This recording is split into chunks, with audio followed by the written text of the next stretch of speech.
Ừ. Thế con phải chịu khó Đỡ hơn. là cả 30 10 tròn á. Ừ. Ba.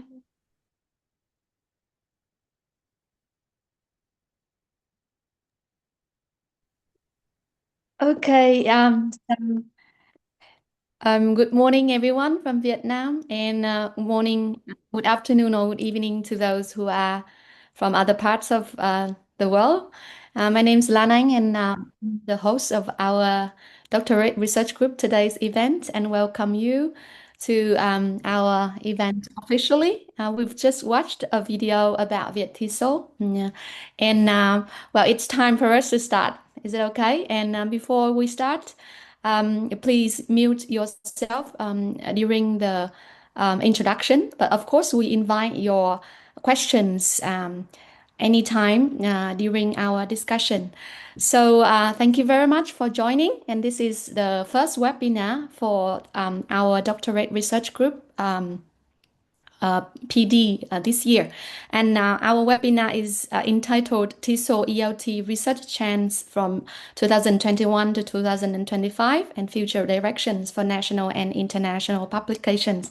And well, my name is Lan Anh again, and I'm working at the University of Languages and International Studies, ULIS Hanoi. You often call it. And our very special guest today, our invited speaker today is Dr. Đặng Tấn Tín from Ho Chi Minh City University of Technology and Engineering. So first of all, welcome everyone, and let's say hi in the chat box so that we know each other. Okay, and before we begin our session today, I would like to thank you very much for joining our events organized by Viet TESOL Association and Doctorate Research Group. And you all know that Viet TESOL Association is a non-governmental organization with the mission of connecting teachers and engaging communities. And it offers professional development opportunities, including the annual Viet TESOL International Conventions and other events and workshops throughout the year. And this year, we are very excited to hold the conference in Da Nang. Okay, so welcome you there. And I hope that you remember the deadline for submission is today. Yesterday, 30th of May. Let's begin our webinar by looking back at our core members of doctorate research groups. On the screen, you will see very lovely faces of the people who founded the group. So we have the contributions of all these key people. And over the years, it has grown into a very a successful PD group for doctoral researchers and those who already experienced the doctoral journey and wanted to share with other people. And so you see more faces here. And this year we have a board of 6 members with Dr. Trần Ngọc Giang from the Hanoi University of Education as the leader, and Miss Đặng Thị Hương Thảo, Dr. Đặng Thị Hương Thảo, and me. And we have 2 others from where we have Nguyễn Bích Hồng from Thương mại University and Dr. Nguyễn Thị Thu Hà from Hanoi University. And we have one supporter, which is a teacher from Quế Phong High School, Văn Thái Hoàng, Hoàng Văn Thái. Văn Thái Hoàng, sorry. And together we form a group of leaders, and we organize events for doctorate research group this year. So we started the series of webinars this year with today's event, and hopefully in June we will have another webinar, and I will well inform you about the topic later on. Okay, so we are very excited to welcome Dr. Đặng Tấn Tín to our webinar, our first webinar of 2026 this year. And you all know Mr. Tín, right? Dr. Tín has over 20 years of experience in education research and academic leadership. And he's currently a lecturer and researcher in the field of English language education. And he has held academic and management positions at leading institutions, including Ho Chi Minh City University of Technology and Engineering, Simeo Retract, Petro Vietnam, and Vietnam National University, Ho Chi Minh City. And he earned his master's degree from the University of Queensland and his doctoral research from La Trobe University. And he all gained prestigious international scholarships his studies. His research interests include learner autonomy, and we all know that he's very well known in this research area, and curriculum development, teaching methodology, technology enhanced language learning. And you all know, okay, we came to this event and we know that Dr. Tín is a very distinguished board member of Vietnam Association of English Language Teaching and Research, of TESOL. And he has been an invited keynote speaker at various international conferences. And currently, he is also the founding editor-in-chief of two journals, the Journal of Language Teaching and Learning Today and the Journal of Technology, Innovation and Learning Advancement. So it's our great pleasure and honor to welcome Dr. Đặng Tấn Tín to our first webinar of Doctoral Research Group. And my job is to, host this event. But, this is a little bit different from the other events organized by Dr. Research Group over the years. And I has been informed that it would be a conversation. So instead of Mr.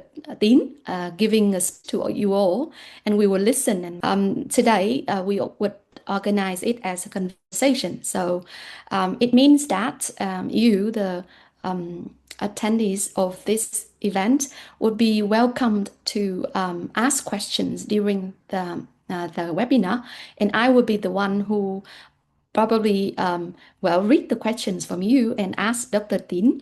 And so we would try to make it very interactive and engaging as much as possible. So please, listen and reflect and share your experiences while Dr. Tín is sharing with us about the chance in ELT and TESOL in Vietnam, and ask questions, in the chat box.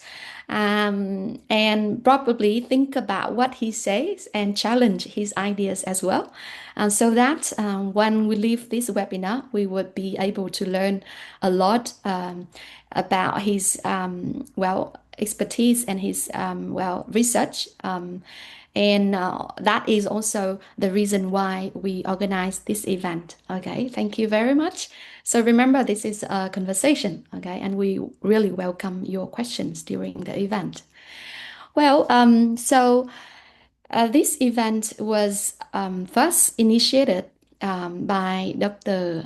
Thảo and Dr. Tín, who who just published an article, as you can see on the screen. This is the information about his most recent article, as far as I know. And this is also the foundation where we would want to invite him to our webinar to share his findings about the trends in TESOL and EFL research in Vietnam. Dr.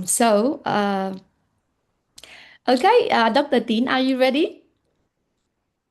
Yes, thank you very much. Yes. A very, very well articulated introduction. Please just move on.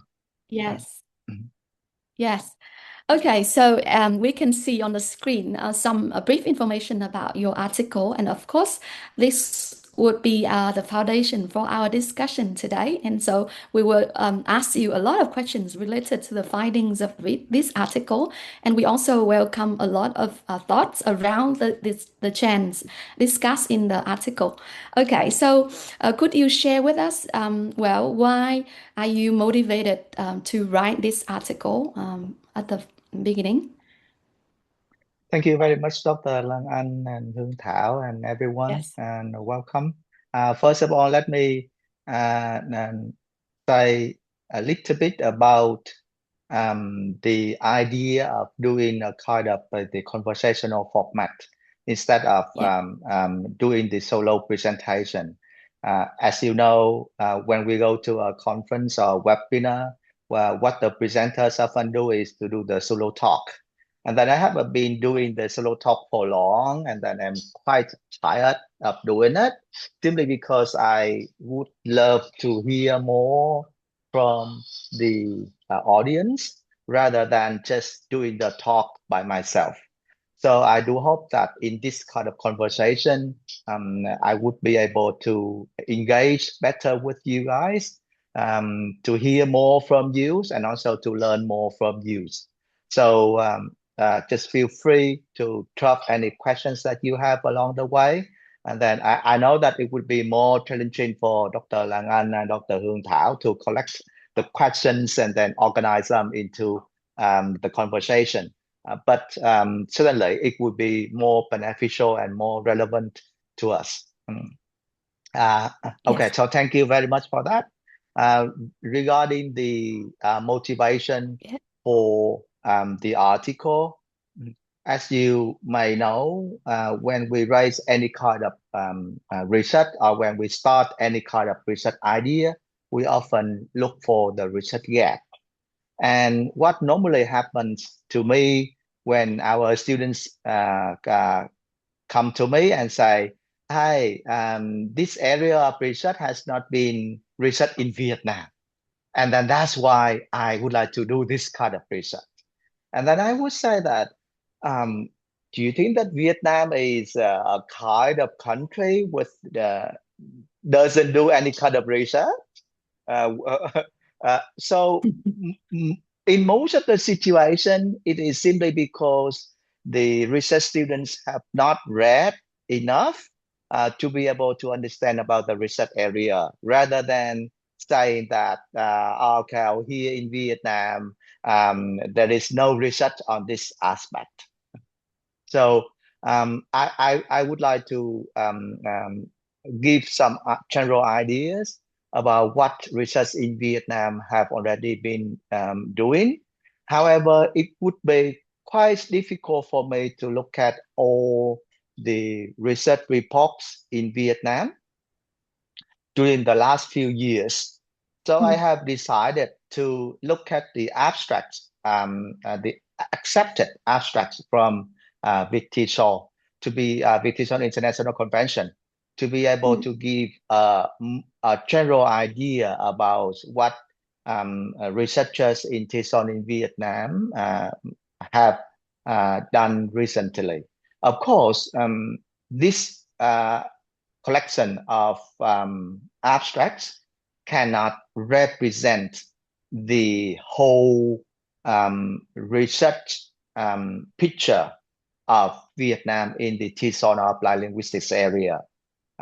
It is somehow to give us a general idea about what has been done, and what has been attracting more attention from the scholars, and what does not seem to attract scholars anymore in the areas of TESOL research. That's it. Thank you. Okay, interesting. Yes. And so, well, the motivation was clear, and then we know that you are very interested to see the big picture of TESOL EFL research in Vietnam. But as you said, we are also cautious because this is not a kind of a representation of everything that has been done in Vietnam, right? And so this would give us some ideas of what other people are doing in Vietnam in terms of TESOL and EFL research. And so let's share with us a little bit more. When we read the article, we knew that you conducted corpus-based thematic chain analysis. So we are very interested to know about the methodology you applied in this article. And I think this also very interesting and helps us to have an idea of what to do with corpus-based data. So well, could you share with us a little bit about the data as well as the methods you used to arrive at Vietnam? Okay. Before moving to the method, we look at this table, and then I would like Yes. to talk a little bit about the reasons why I chose the accepted abstracts and then the limitations of doing it. When we look at here, we may see that the number of presentation, the total number of presentation, increasing, decreasing from here and there year by year. However, it is important to note that this number does not show the trend of increasing or decreasing. The main reason for that is because when the abstracts are accepted, the number of abstract is accepted, it depends very much on the situation of the host. For example, this year we have the accommodation from the host, which can offer, for example, 40 rooms for parallel sessions. And then we will try to choose the numbers of accepted abstracts relevant to that kind of number offered by the host. So first of all, I would like to confirm that if you look at the number of 2020 and 2023, the total number, you can see that the number seems to be decreased. But then it does not show that there are less studies in 2023 than 2022. Right? Okay, so the numbers over here is only a kind of representation for that year only. Yes. Okay. And depends. Yeah, and the other limitation of doing this is if you look at the symposium, for example, you can see that the symposium is always longer than the oral presentation. One symposium is equivalent to 3 oral presentations. So when we compare, when I put them all together and count them, the weighting of the symposium is just the same as the weighting of the oral presentation or poster. So maybe this is another disadvantage of doing it. And it is also the reason why I didn't include the presentations from the keynote and feature track. The reason for me to exclude the papers from the keynote and the features is because the paper from those tracks are normally invited. And when we invite the keynote speakers or the feature speakers, we told them that, okay, here, this is the topic, and you need to follow the theme of the convention, which is a little bit arbitrary. So I excluded them, and I also include the presentations which are somehow naturally done by the researchers. Of course, it is not, nothing is perfect. When we submit a presentation to a conference, certainly we would think very much about what kind of themes, what kind of topics that the conference is interested in, right? And maybe our preparation of the presentation is affected by the themes of the conference. Well, but that's the reason why I am quite humble in the level of representation that my study could tell about the TESOL and EFL research in Vietnam during the last 5 years. I think that maybe Dr. Lang An has a problem with the internet connection. So she's off a little bit, but she will be back very soon. When I'm waiting for her to continue with the next steps, I'm looking at the questions over here, and then maybe it is too early for me to jump into here, but then I have the question from from Thành Chương. They said, regarding your analysis of 1,891 abstracts, you have observed any significant trends focusing on the application of AI or educational technology within resource limited or rural setting? I would say that not very much, not very much at all. The word relevant to the resource limited or rural area has not been showed very much in the corpus. There were a few, yes, but they were not something salient or clearly presented in the corpus at all. Back to you, Lang An. Yes, you can hear me now, right? Yes. Okay, great. Yes, I'm sorry I was out for a little bit, and luckily we had a question, and then Dr. Tin already answered that question. And so, do you want to talk a little bit about the research design so that everyone understand what you did with the data? And so later on, when we talk about the data and the findings, they would understand it a little bit more.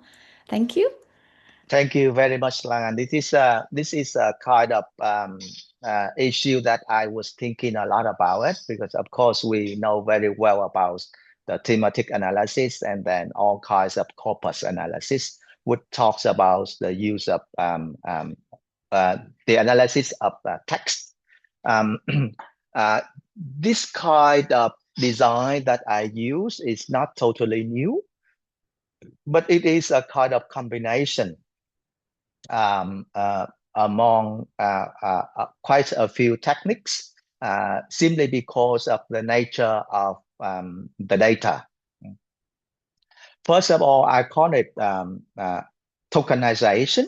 Well, simply because this one means the word. Okay. For example, we consider the word learner autonomy. Learner autonomy is a word. Okay. It's not learner, for example. So learner is a word, and learner autonomy is a word. Okay. So so the tokenization is to define basically the terms from the corpus. So when we look at a corpus, we see single words, but then there are many single words. There are many single words do not make sense. But then when we put those two words together, they become a term. So that's why it is important to define what is a word for analysis and what is not a word for analysis. Okay? So the first step is the tokenization. The second one is lemmatization. What it means is that we may have words of different forms, the same word of different forms. And then what we need to do is we need to consider them together as a word. For example, for example, teaching or taught. We have a teaching and taught. and teach, for example. So those words, they are actually one word. So that process is called lemmatization. The next one is called synonym mapping. Well, synonym mapping is a symbol, right? Just like words would have the same meaning, would be considered the same word in this analysis. So, for example, students and learners, they are just the same in this analysis. That one is called synonym mapping. The word like studying and learning, they are just the same word. The next one is stop word removal. Stop word are the words that we do not want to include in the analysis. They are quite common words, or they are words which are not relevant to the study. For example, the word like on, in, the word the word school. For school is not a word that I would like to analyze because I would like to focus on the trend only. So the word school, the word university, I do not want to analyze them. So those words, they are called stop words.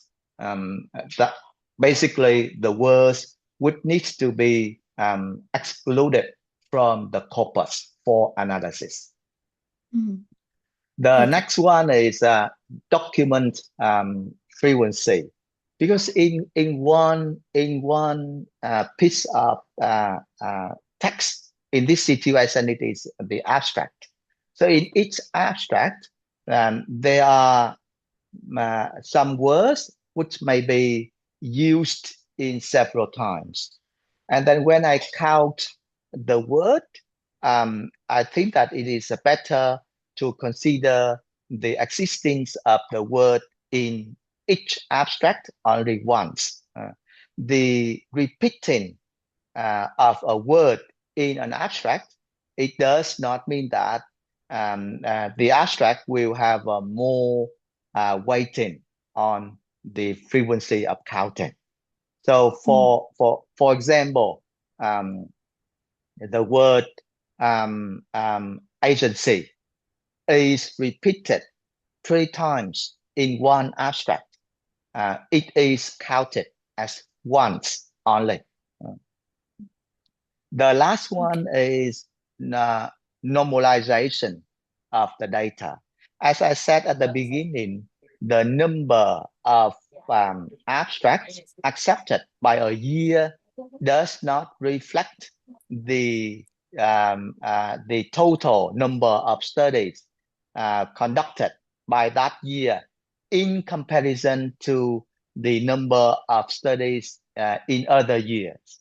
So it is better to look at the normalization rather than look at the frequency only. So for example, the word agency is counted to be 10 times in this year, in year 2020, for example. And there are 200. So I need to normalize them to ensure that the number of counts is not affected by the number of total abstract in that year. Okay. Yes. All right. Thank you very much. That makes sense to us. And we have one question regarding the lemmatization from Thanh Hoa. Okay. Could you explain to her? So regarding lemmatization, did you have to do it manually, abstract by abstract, or was it possible to use any software to help out? Very interesting question. Yeah, what I did was I did the manually first. So that manually here does not mean that we look at the words and then we change the form. What it has is that when I look at the frequency, and then for example, it shows students 5 times, learners 10 times, for example. So I say, sorry, no. That one is synonym, lemmatization.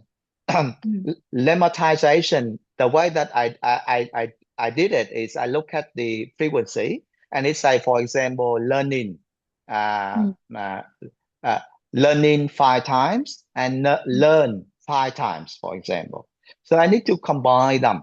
And the way that I do it is I create a dictionary. So when I use the self-application, I would give it a dictionary. I say that learning and learn are the same word. Okay. So the dictionary 5 is very simple. It is a text 5 only, and in that 5, we just give the same words. Words with the same with the same words which we want to be counted as the same word. We put them in one line, separated by the comma, and then the counting system will consider them to be the same word. So we have here, in terms of meaning, we say lemmatization and synonym mapping. Okay. But actually, for the dictionary, they consider them to be the same. Okay. So lemmatization, learn and learning, that's the same word, and synonym, learner and students, the same word. Okay.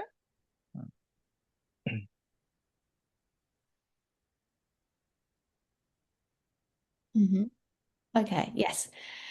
Yeah, Thanh Hoa, you can keep asking him questions. Now we move on to another question from Phạm Thanh Trương regarding the synonym mapping.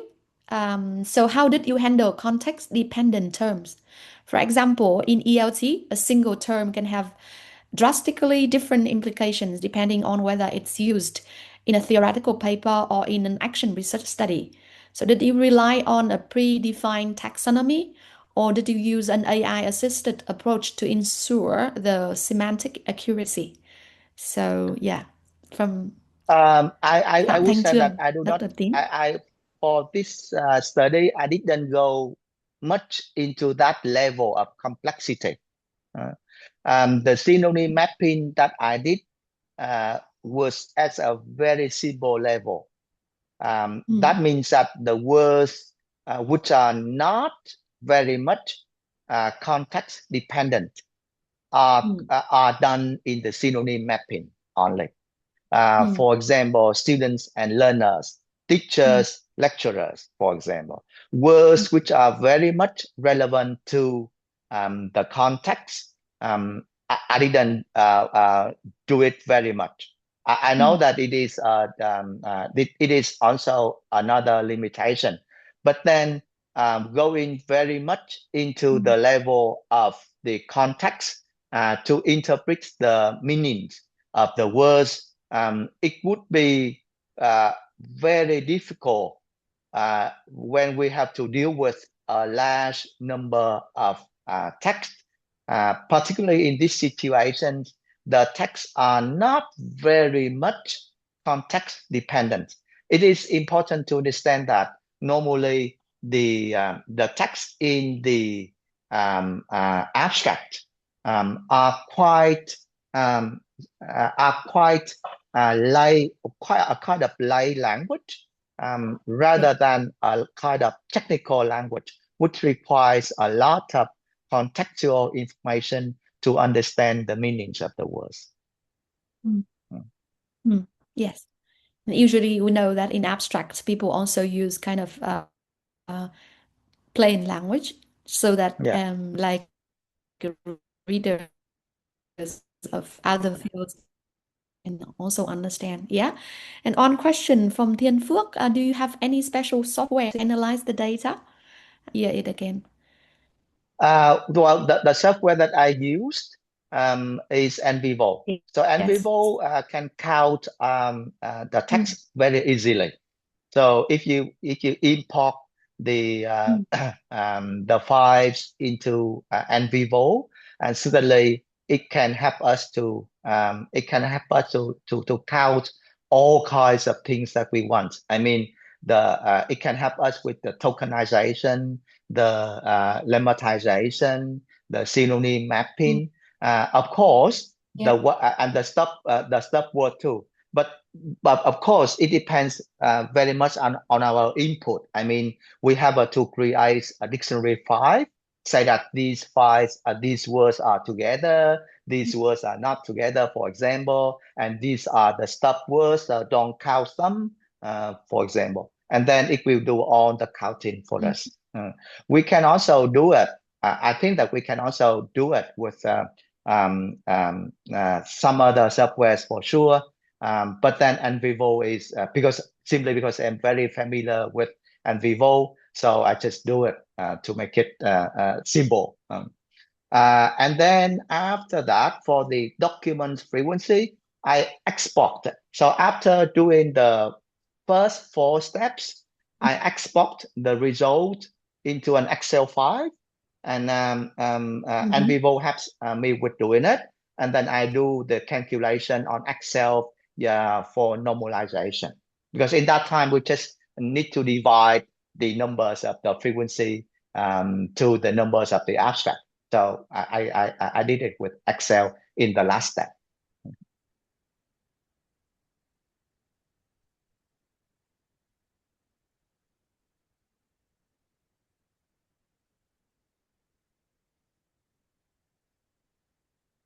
Yeah. Okay. And one more question regarding your research design. Among all the steps you've taken, so which one is the most critical step to ensure the accuracy of the final chance identified in the corpus? This is the question from Phạm Thanh Chi. Which is the most critical step to ensure the Yes, this accuracy? very important question and very, very good question. The first one, tokenization. That one is the most difficult one because we need Do to you be see? able to Yeah. define all the terms. We say, for example, I did look at Yes. all the abstracts and to extract the list of the token because the tool cannot help us with doing it.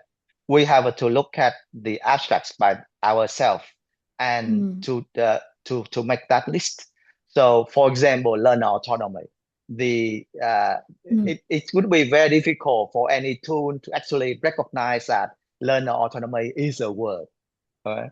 So, I look at all of them individually abstract to come up with the list of the tokens. Yes.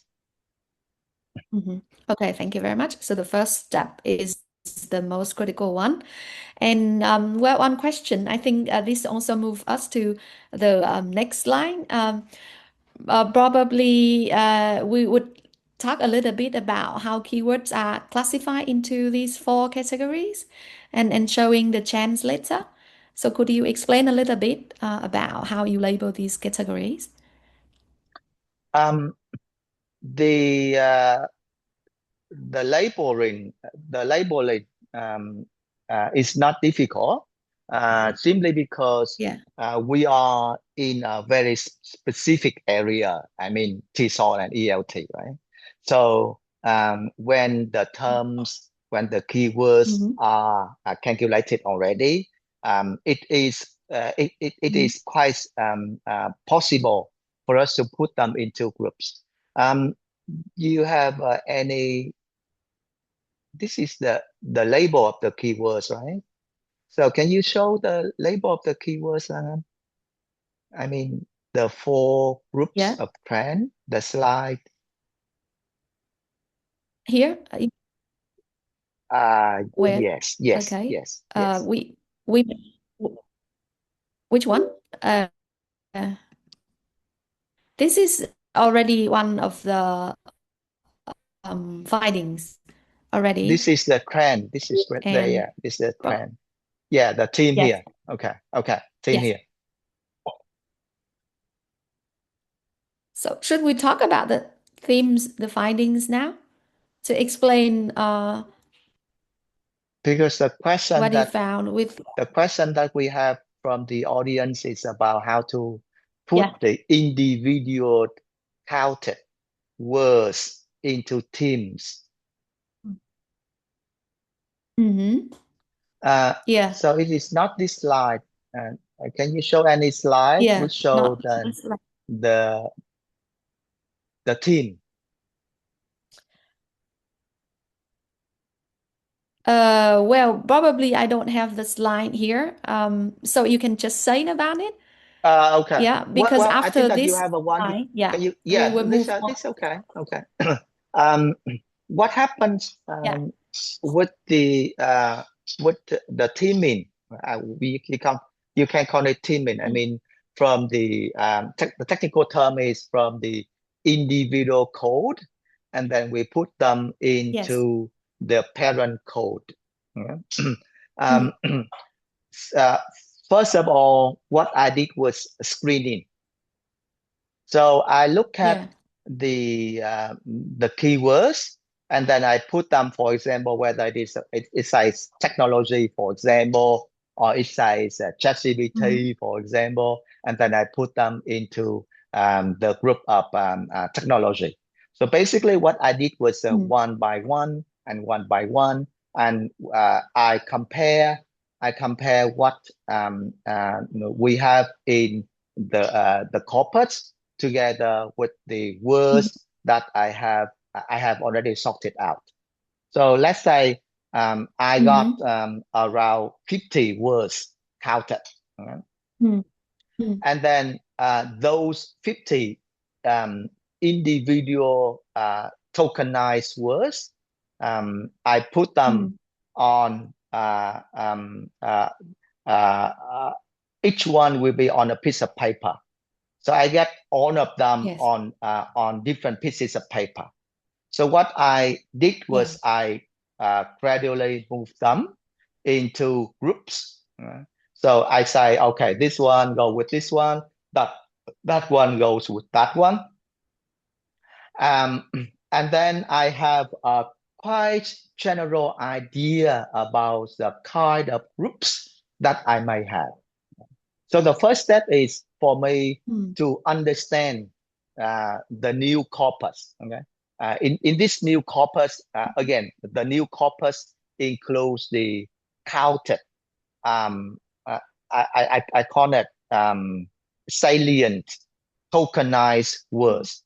Okay, so to give me an idea about the kind of topics, the kind of themes that I may have from this group of tokenized words. And then I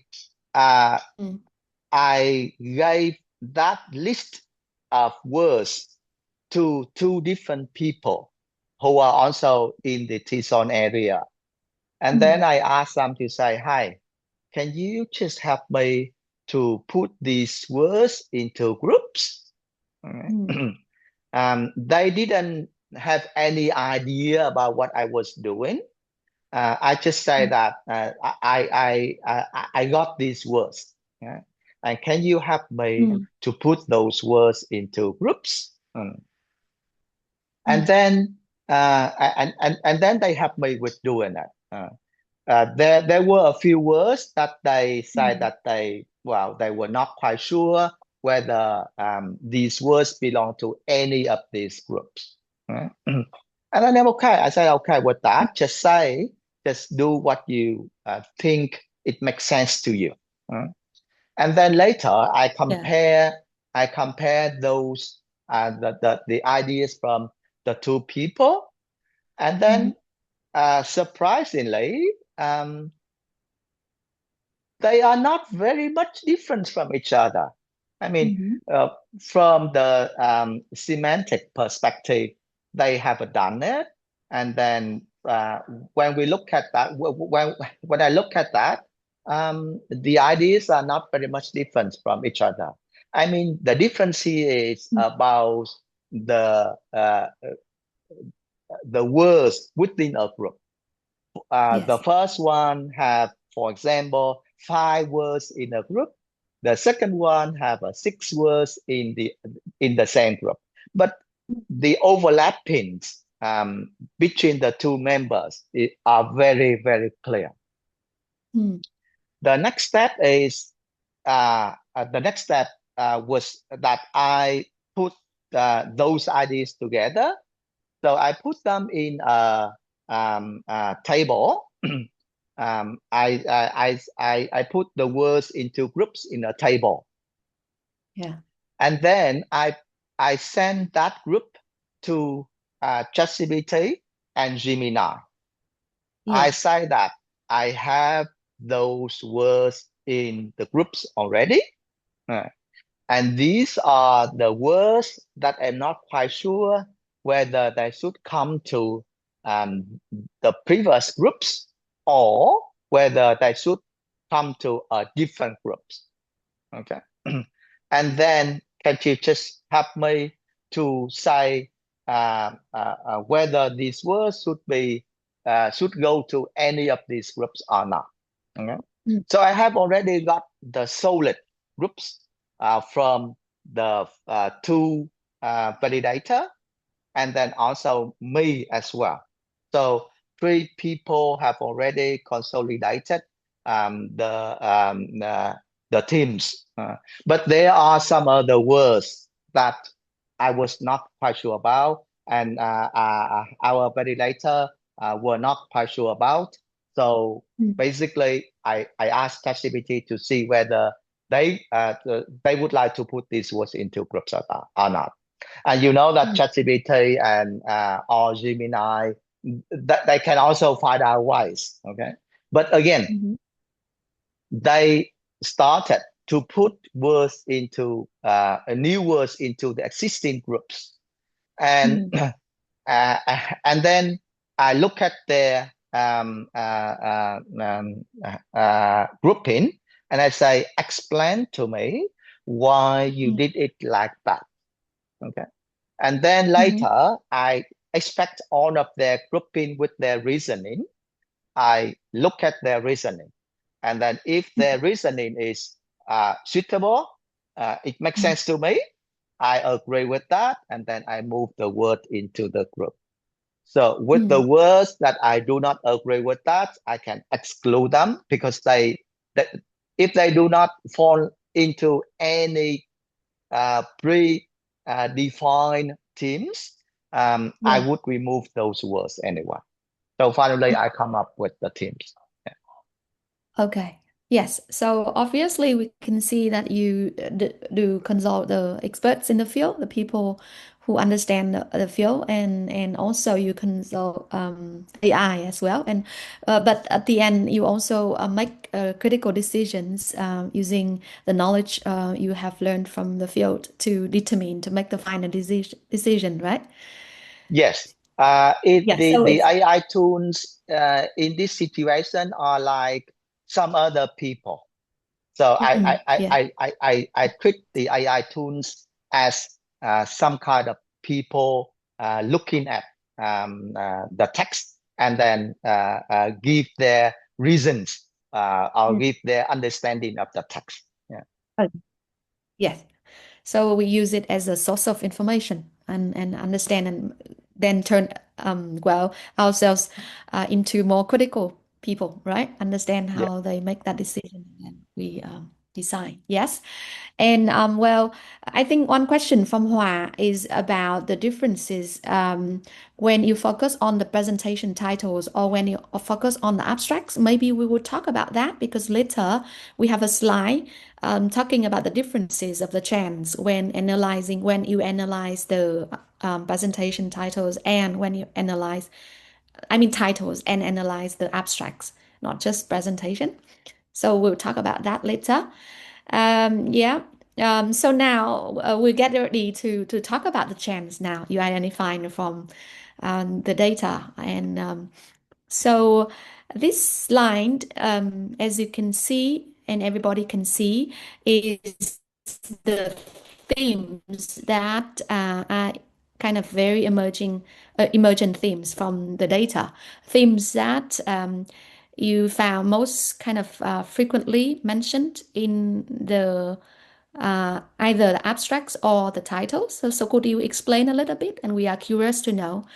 And you explain to us how you come up and also explain why these are important themes, please.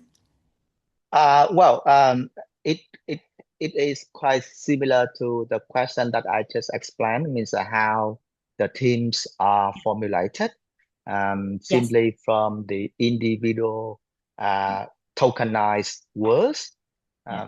and then the process of grouping, Yeah. and then these words, these themes come up. Yeah. The name of the themes are termed by myself Okay. using the keywords, using the words, sorry, the token words in that Yeah. particular group. Yeah. Mm. So Mm. it is interesting to see that um, um, there are some I think that for this stage, it is a very preliminary stage. Okay. The words like integrated skills, integrated pedagogy becomes Yeah. integration. Okay? So these are uh, these interpretation are very simple. I mean, it was at the semantic level only. So learner Mm. engagement becomes engagement, language proficiency outcomes become proficiency, for example, Yeah. like that. So this one was the very first step of Yeah. doing the teaming. Yeah. Mm. Okay. And any of these themes are kind of surprising to you as you analyzed? When I did that, I was a little bit surprised with the the the the the learning engagement. Yeah, Mm. because from my from my observation of research in Vietnam, uh, people, maybe it's true, maybe it's not true, but people normally, the researchers normally focus very much on the outcome. Uh, Mm. Yeah. um, what people often, what researchers often do is they do method A in group one, they do Mm. method B in group two, and then Mm. they measure the learning outcome. Uh, Yeah. Rather than looking at the process, I mean the learning process of the students themselves. And then that one is very important. But then normally, research uh, do not always look at it. So it was quite surprising to me at that time. Mm-hmm. Okay. Yes. And well, Phạm Thanh Trương had a question about something missing. So maybe we will talk about it right now when in the article you mentioned about some declining topics, so topics that seemed to be kind of less discussed over the years because you study for 5 years, right? And so these are the themes that are less discussed over the years. And so, first of all, could you explain to us a little bit and about the context? And probably it is not very surprising here, isn't it? That's right. Yes. It is not surprising at all. Yeah. Because COVID was a context. But now COVID is no longer a context at all. And then that's why we do not see any kind of research talking about COVID and pandemic area. This is not surprising. Until now, if we see any study talking about COVID and pandemic, I would say that those studies were conducted a long time ago, but they couldn't be published. So that's why now they are published. and then we see it. But actually, they were conducted a long time ago. The idea about online learning is also not a kind of main theme nowadays. The reason for that is because I think that people now, they do not talk about purely online learning anymore. In the COVID time, we were talking very much about online learning, and before the huge integration of technology into teaching and learning, we were talking about online learning.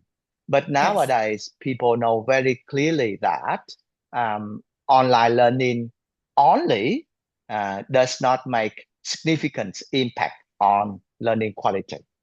So probably now people do not say about online learning separately, but they say learning in general. But the learning in general nowadays means learning with and without technology. So again, it is a kind of a term that which used to be very special. It becomes a very regular term nowadays. So for example, in the past, when we say online learning, we meant something different from traditional learning. Okay. Now, when we say learning, we mean learning with technology. Okay. Because technology is a part of the learning context nowadays. So we don't need to say, oh, learning with technology or online learning. But the learning that we mean nowadays is learning with technologies already. Okay. It has been normalized, right? Yes. Yeah. One question from Phạm Thanh Trương again. He said that he can see a clear shift towards AI integration in his classroom, which isn't always reflected in the formal term of online learning.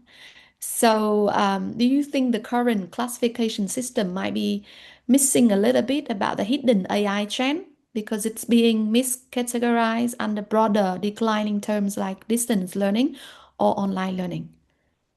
Sounds good. It's quite critical to come up with any kind of conclusion in this situation. It is important to note that the study was collecting data during the 2021 to 2025. And remember that the AI was very much in 2025. Okay.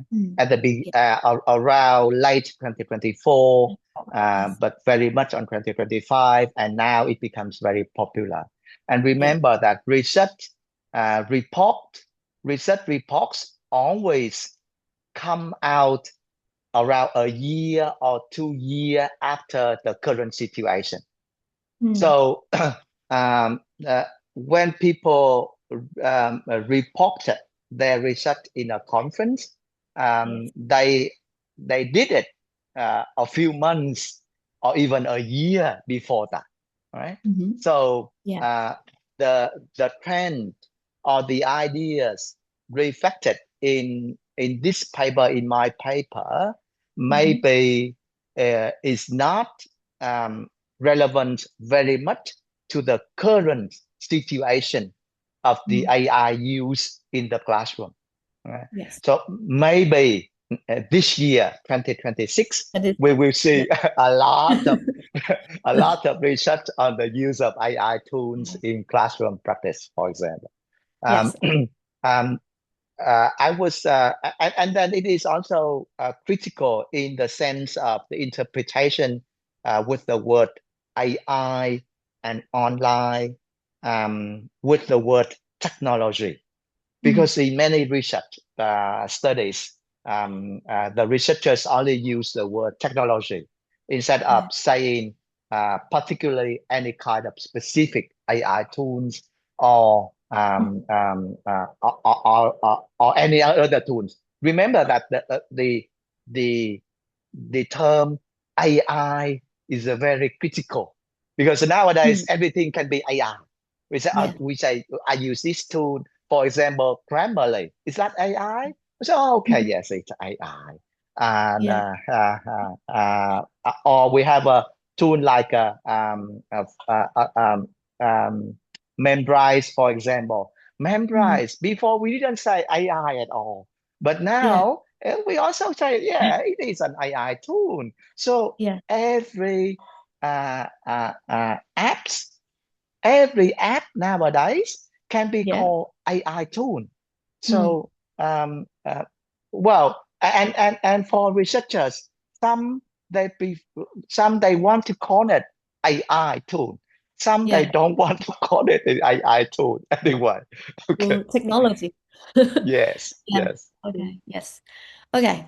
Yeah. And so we are also well, we need to be more cautious, right? Defining what AI means.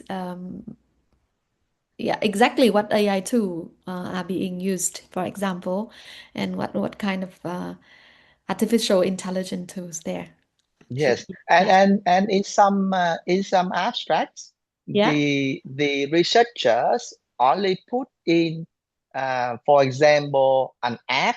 They say an app. That's it, Yes. and Yeah. they don't say exactly what app it is or whether it is an AI based app or not, because the description of that app will be presented in the methodology section. So, so maybe in the abstract, it does not really show whether it has the text AI there or not. Yeah. Okay. Yes. But it So does not mean that yeah. the AI is not used. Okay. Yes. So, Trương, I hope that you are satisfied with his answer regarding your question. And so now we talk a little about the topics or the themes that are stable over the years. And could you tell us a little bit about this? Well, I would say that as teachers, language teachers, we are always interested in these things, right? And Yeah. then these are the topics which can never die. I Yeah. would say so. Yes. The main reason for that is that it does not mean that they are old topics and then they will be faded away. No. Yes.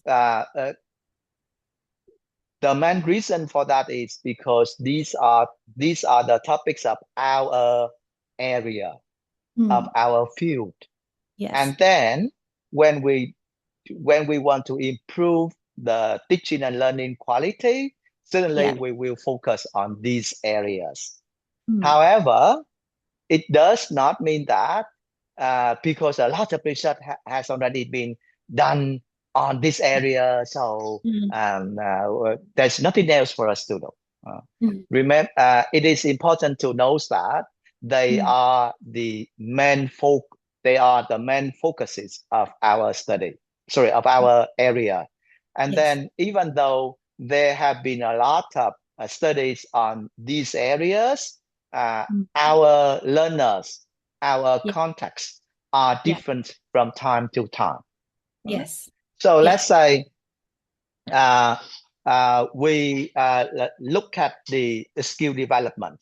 In the past, we look at the skill development based on the interaction between the learners and their peers, between the learner and the learning materials, between the learners and the teachers.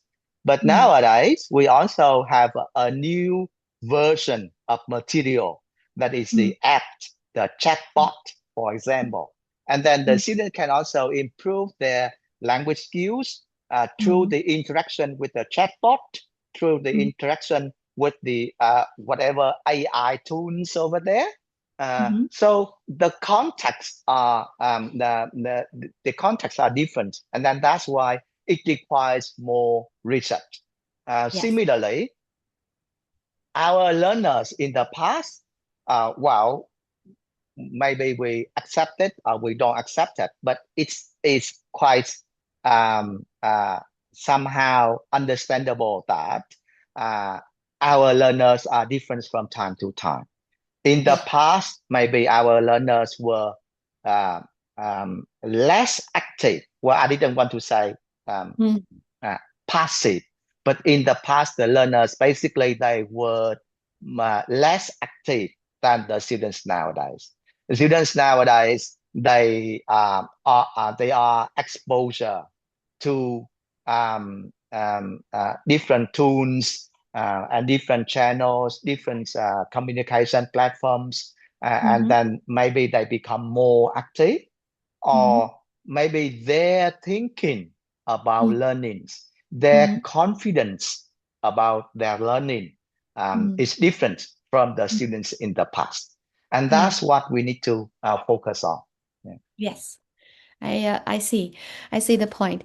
Well, actually, as you see, the contexts are different, but the key themes are still here because we are teachers and we are practitioners, and we are also trying our best. Like Hòa or Trương conversation is revealing, we are trying to improve our practice, so our teaching or research practice, and that's why we keep caring about these topics, right? Only when the teaching context or the environment is changing, so we may shift a little bit in our focus. Previously, we talked about assessment and testing in general, more general context, and now we may talk about AI assisted feedback, for example, as one type of assessment practice that we may study, right? So context is changing, but the key themes are still here, and so it's not surprising here, right? To look at the abstracts or the titles and discover that these are stable, and still maybe in the next few years or a decade we still see these topics, right? Yeah. Well, we see a little bit difference here between the two corpuses, the one from the title and the one from the abstract. And I think Hòa also mentioned it here. She is concerned about the differences when you analyze the titles and when you analyze the abstracts. Actually, this table shows this difference. So could you highlight the differences a little bit here? I would say that it is interesting to see that not much difference between the two Yeah. can be identified. Yeah. So it looks like that the researchers they term the title directly to their study. Yeah. In many areas of research, people may have a very fancy title for their study. Yes. And maybe it is to attract the audience interest or something like that. But in our situation, I mean, at least in our corpus, in the corpus that I got, Yes. the researchers they create the titles for their research, which can reflect very well the kind of direct content in their study. So it's not a kind of using figurative meanings or using metaphor or anything like that in the title. So I think that that's interesting. I think if we maybe we look at the titles, the consistency between the title and the abstract in any other areas to see whether there is any difference or not. But at least in the corpus that I got here, the consistency between the title and the abstract is a very, very good. It looks over here, there's a one thing difference in terms of it says the upward trend. The last one, it's a rural area and culture. I put them here because I think that people in the rural area, they may have some other contextual or different kinds of thinking in comparison to people from LA area, for example, and that's why I put the rural area in here. But if you look at that, it says you can see that they are not very much different from each other. The assessment and then the other one say evaluation. Okay, yeah. So Okay, yes. Yeah, we can see that there's this consistency between the title and the abstract key terms here. Only slight difference you can spot out in the rural area and the culture part. Probably in the title, people would highlight the context so that it catches the reader's attention a little bit. Yeah. And when in the abstract, they would discuss more about the subtle differences between different cultural groups, for example. Okay. Yeah. I think people are moving on to talk about things that seem less salient in the findings. And actually, when I read the article, I'm very interested in this part. So let's discuss and dig deeper into the first salient theme here, English as a medium of instruction. As you argued in the article, you said that Vietnamese context is changing very much after, especially after the issue of the decision 2371, where English as a medium of instruction policy has been put into practice, and English now has been encouraged to be used in schools as a medium of instruction. But you didn't see it very much kind of emerging from the abstract. Could you please explain a little bit and maybe give some rationales behind this missing part? Thank you. This is a concern, and my guess is Yeah. that TESOL International Convention does not target this body of research actually. So the presenters at TESOL International Convention, they are basically language teachers, not content teachers. I mean, they do not teach. They do not teach finance. They do not teach accounting. They do not teach logistics using English. Right? They teach English, and then that's why we do not see. Well, of course, there have been a few presenters in this group do the EMI, or maybe they collaborate with some other colleagues, and then they have done research on EMI. But I would say that if we target another corpus, for example, research venue for the EMI lecturers, for example, and then in that situation, there would be a lot more EMI research reports. But in TESOL, most of the audience is the English language teachers. And then that's why maybe that's the reason that we do not see EMI as an emerging or big themes from the corpus. Yeah. And hopefully, like Hoa said, in the next few years, we will see EMI or CLIO at least to be an emergent theme, because people now are kind of more concerned as the result of the policy and the implementation of the policy at different levels now. You think Yes, so? Yeah. and it also depends on the government's strategy Yes. in terms of engaging the language teachers into the EMI process. Yes. I'm not quite sure what is going to happen in the future, but let's say, will some of our English language teachers now become content teachers in the future or not? Right? Yeah.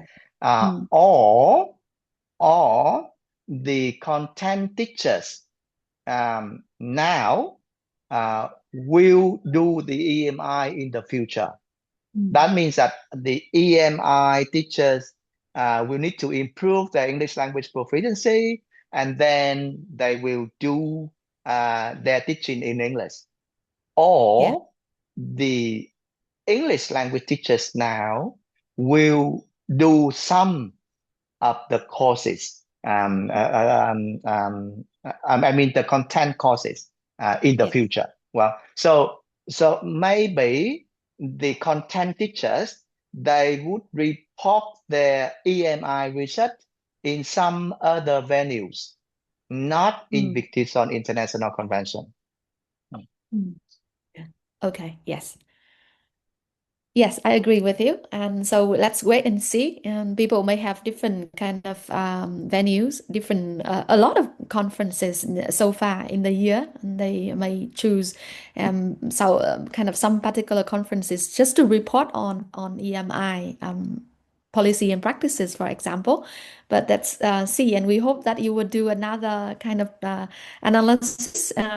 After the next 3 years, for example, we will see the shift or not. Yeah. Well, yeah, one question from Tu Hằng. She said that you are interested and specialize in learner autonomy. And so, uh, do you know, I kind of, do you recognize that there is any novel trend in learner autonomy in Vietnamese context after your analysis? So, do you want to say a little bit about this? Um, the trend relevant to learner autonomy is not salient in the corpus analysis. Yes. I would say that probably the main reason for that is because learner autonomy or self-directed learning is something which is relevant to all kinds of studies, but it's not the main focus of the study. So if we look at maybe, I don't know, maybe if we look at the discussion section or the implication sections, we will see more about learner autonomy or self-directed learning or lifelong learning. Or we look at the context. We look at the introduction of Yes. the research. We would say very much. We would be able to see lifelong learning over there. But if we look at the abstract, we may not see learner autonomy. That's the first one. The second one, maybe learner autonomy is not the main focus of many studies in the corpus, because it is not a topic which is directly relevant to the teaching practice in the classroom. What normally happens in the classroom is that people would focus very much on the students' achievement, focus very much on the interaction between the teachers and the students, between students and students, between the students and the materials, including the technology, rather than focusing on the development of a particular capacity, which is somehow the ultimate goal of education rather than the immediate goal of the teaching. Yeah. So maybe learner autonomy would be very much in the introduction section, or it may be very much in the conclusion section rather than in the main part of the study. Yes, I believe so. And I believe from the experience of kind of us as teachers, we are all kind of concerned about learner autonomy, self-direct learning, or lifelong learning, or independent learning skills of our students. However, as you said, it's quite hard to kind of to manage that process and to collect evidence of that kind of learner autonomy or lifelong learning skills, for example. So as a researcher, it will be quite difficult for us to design a study that can collect evidence of those learning skills. So I do hope that it would become kind of more emergent in the future, where we care more about the actual learning outcome when we want to turn our students into independent, self-directed learners. And we probably care less about the kind of more outcome-based kind of evidence. Yeah, hopefully. Yes. And I think, yeah. Do you have any advice for our Well, of course, there are many researchers? things to talk about, but I would say that in Vietnam nowadays we Yeah, research on TESOL or EFL yeah, does not talk very much about the United Nations Sustainable Development Goals, yeah, even though that one has been very popular, yes, popularly discussed in many other countries. For example, where you are living now, Australia, they are very conscious about sustainable development goals, and yes, in Europe the same. So lifelong learning is a very important um, uh, uh, uh, aspect of the sustainable development goal. Actually, it is in the goal number 4 yeah. for quality education. So Mm, I'm sure that sooner or later we will our research areas will focus very much on that aspect too, or we need yeah, to include that aspect in our research to be able yes. um, uh, uh, it's a kind of defining what kind Mm, of goal in mm. education that we are looking forward. Okay, yes.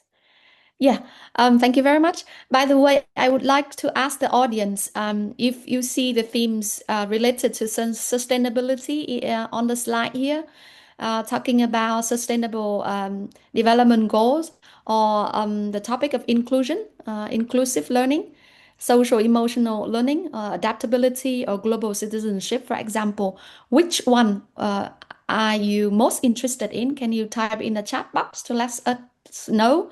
If you are to design a study, which of these themes would you explore? Okay, thank you. Hale, SDG. Yeah.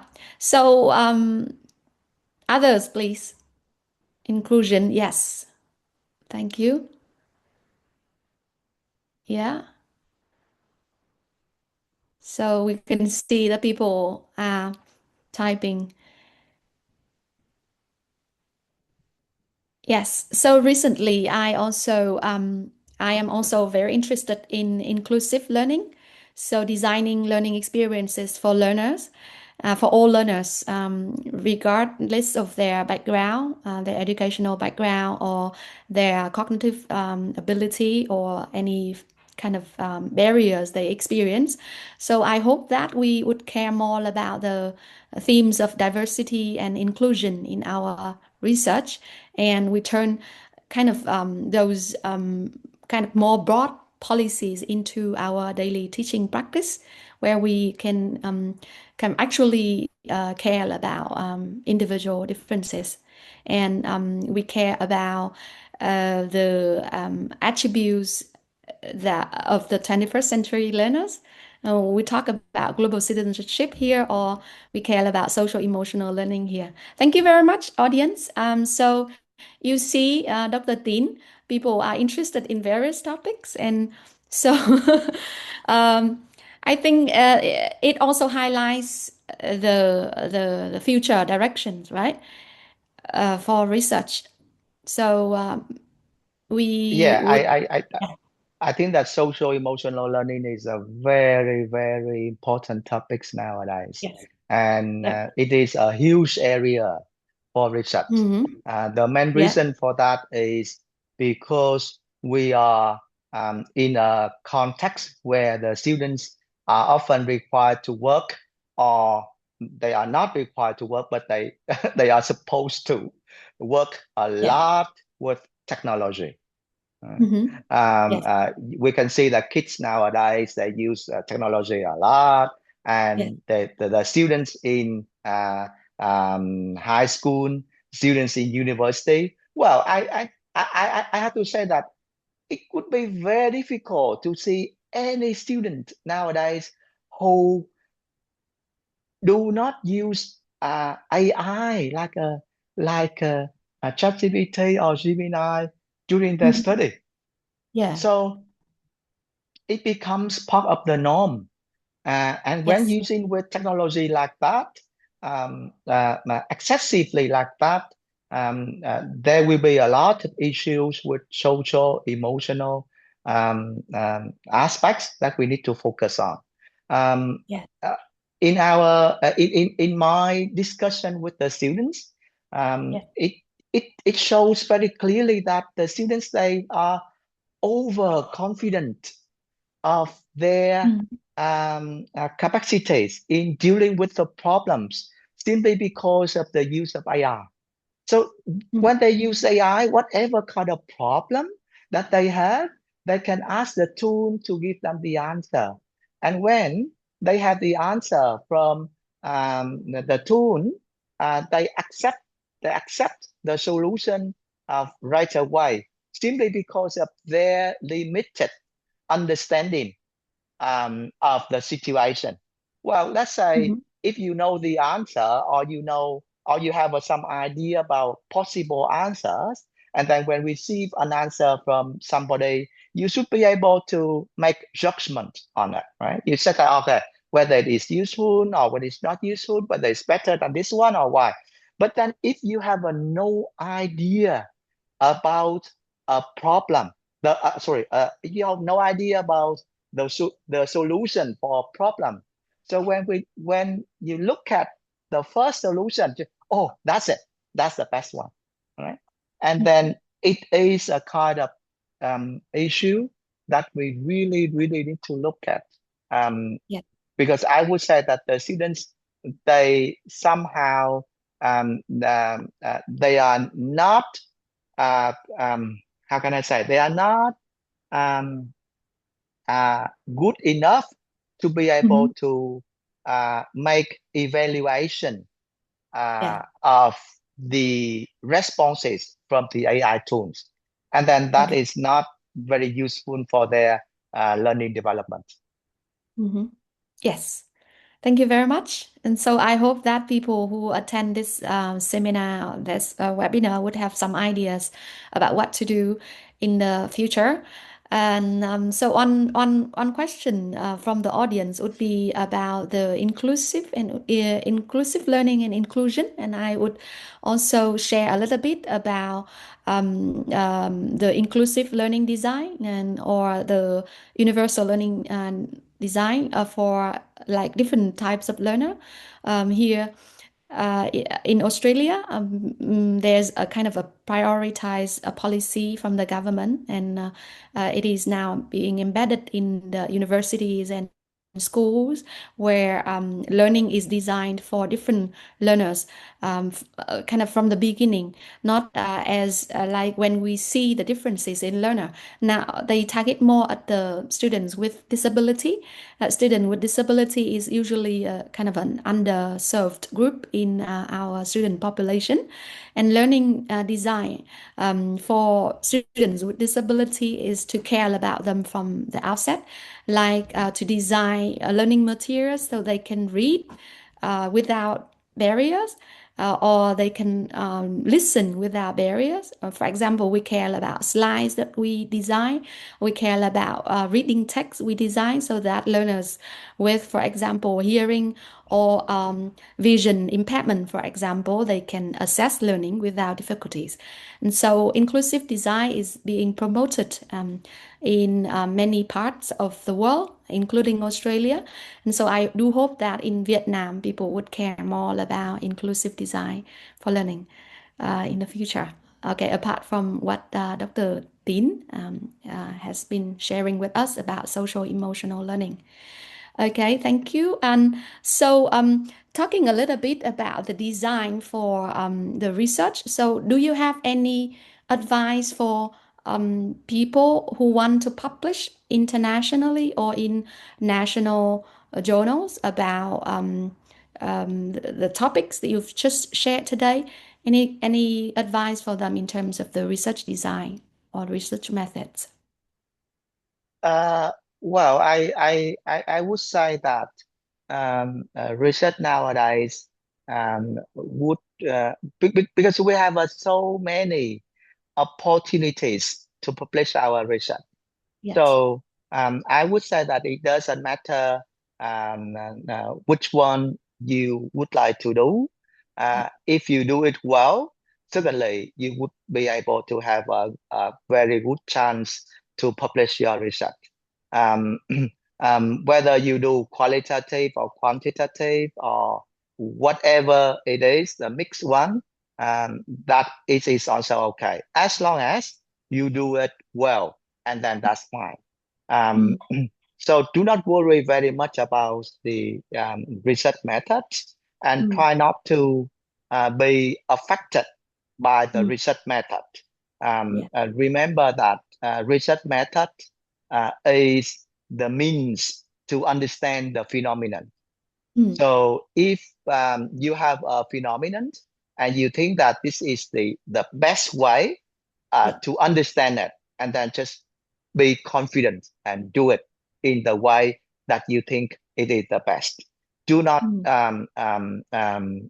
say that, oh, I need to make it qualitative or I need to make mm, it quantitative because the book says like this, the book says like that.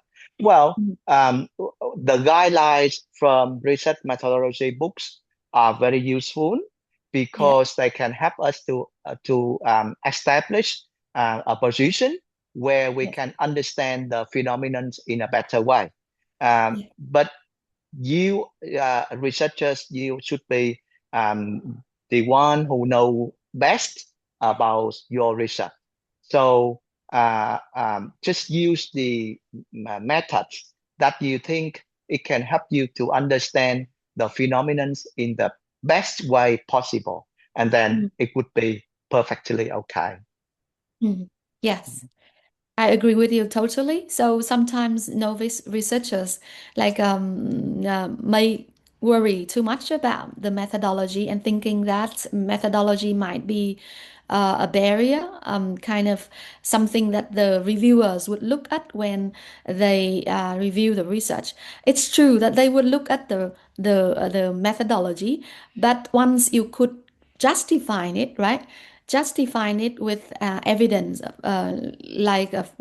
why you do this, for example, then well, it counts because they just need you to understand your research thoroughly.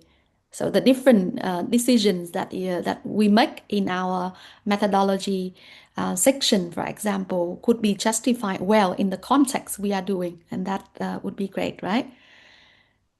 Yes, thank you very much for that advice. So, today we have learned about different topics, different trends that emerge from the analysis of TESOL and EFL research titles and research abstracts from the TESOL over the 5 years, 2021 to 2025. And we also touch upon the topics that might resonate more with the international scholarship, things that we haven't paid much in kind of attention to. And we also talk about some design that might work. And the key rule of thumb we have just drawn out here is that we understand what we do and we can justify it with evidence, and that would work, right? And of course, I guess we also learn from experience. So we need to do it first, right? And we start doing it and we learn from the experience because I as the editor in chief of the two journals, which are the like often the first thing you look at when you look at an article submitted to your journals, Dr. Tin. And so Thank you. It's a very very critical question. Yeah. Well, of course, as an editor, there are many steps in evaluating the manuscript. Yes. But I would say that the one which can um, help all the we can have all the abstracts to be Yeah. sent for review is Yeah. about the conclusion. I mean, the contribution of the study. Mm. So if we when we look at the abstract, it is important to identify any kind of contribution which can um, uh, m- uh, which can help with the knowledge in the field. And then if there is any kind of contribution over there, and then that one would be potentially sent for review. Right? Mm. So it is always it is always the most important concern. Right? To be able to send for review, of course, I know that maybe some of us here are first time author or first time manuscript submitter or things like that. We also need to pay very much attention to the technical aspect of the manuscript. Each manuscript will have a Mm. different requirements regarding the manuscript preparation.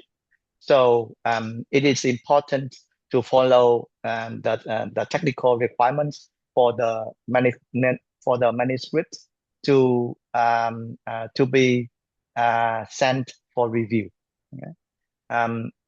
Once we are okay with two things, number one, the technical aspect, number two, the contribution. Okay? What if our manuscript has good Yes. contribution to the field, but then it is not very well prepared technically, and then Mm. suddenly the journal will require us to improve the technical aspect of that. But if Mhm. the contribution is too limited, and Mm. or we have a no contribution in our study, and then Yeah. it can be rejected right at the beginning. Okay? So again, the most important point is about our own research, the contributions that we can make to the area. Um, Mhm. if it is substantial, or if it is good enough, all journals will want to publish our research. Okay, Mm. and if they want to publish our research, they will ask us to fix that, so that the manuscript would become better Mm. for it to be published. Okay. Yes. Yes. So as the starting point is choose the topic that are interesting to the international audience. So knowing about the research chance today is very helpful. And we all also know that what has been discussed in our field in Vietnam, and there might be well, some certain gaps between the local and the international literature. So we have something to dig deeper and then think about the contributions, right? The contributions can be both practical or theoretical. And so it is well, our choice to make it more practical or more theoretical, depending on the journal that you are targeting. All right. And finally, like you said, we have to really align our manuscripts to the requirement, the technical requirements of the journal we are targeting. And so that would guarantee the success of the submission. Thank you very much, Dr. Tin. And so I think we have done a very good job in well, more than 1 hour, nearly 2 hours, talking about the research trends in Vietnam through the analysis of titles and abstracts in Viet TESOL, and we also discuss what is the more salient and less salient topics and themes. And that brings us to some directions for future research and very practical advice from Dr. Tín to our members of the community.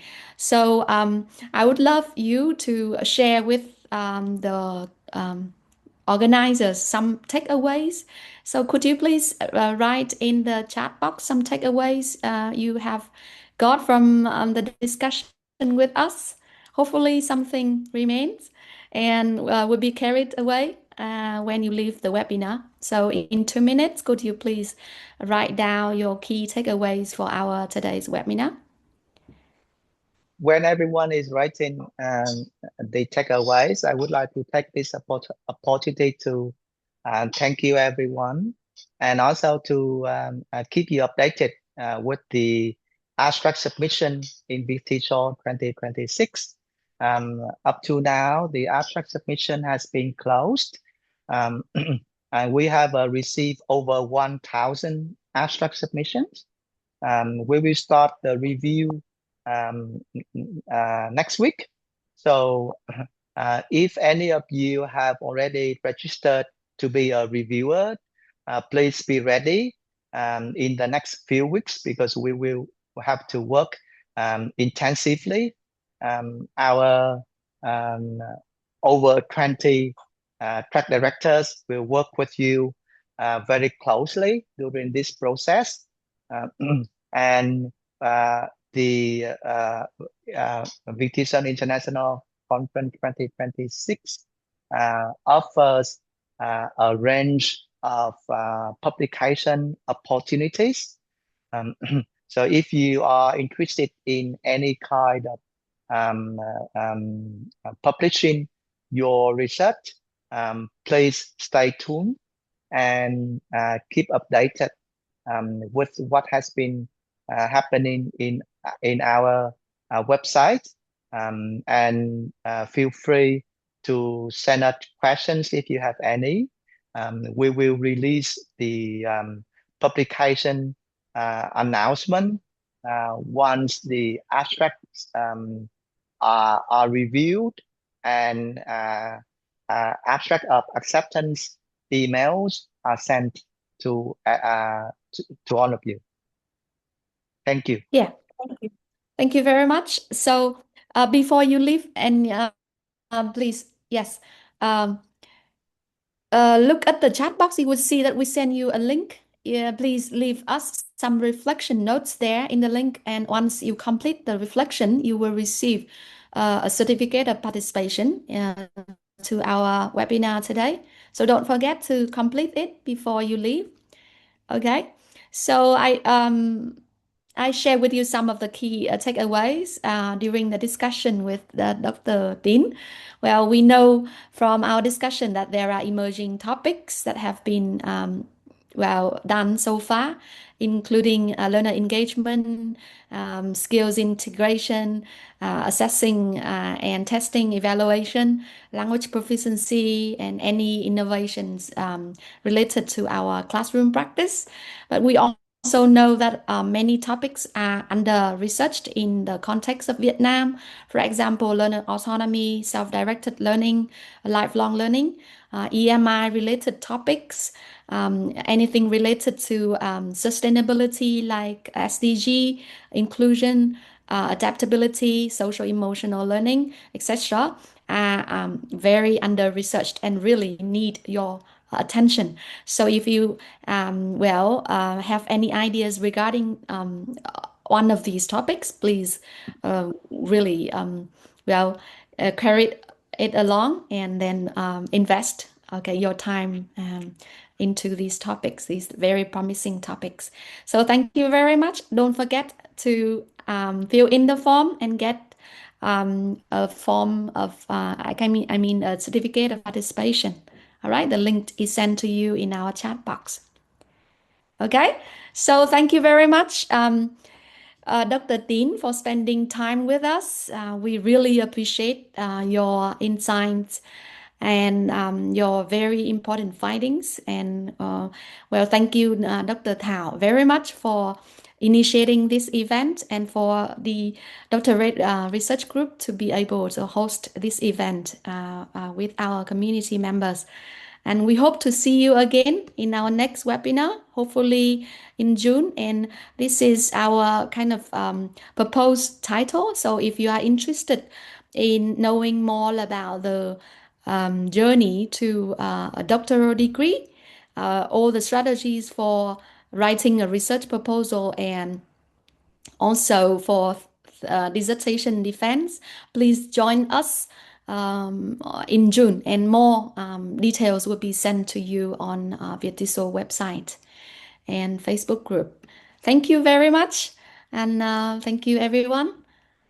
So if you get the link, you can, if you know we have the link, don't forget to fill in your details to get a certificate of participation from us.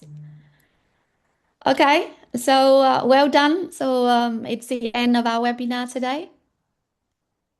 Thank you for joining, and let's say goodbye for now.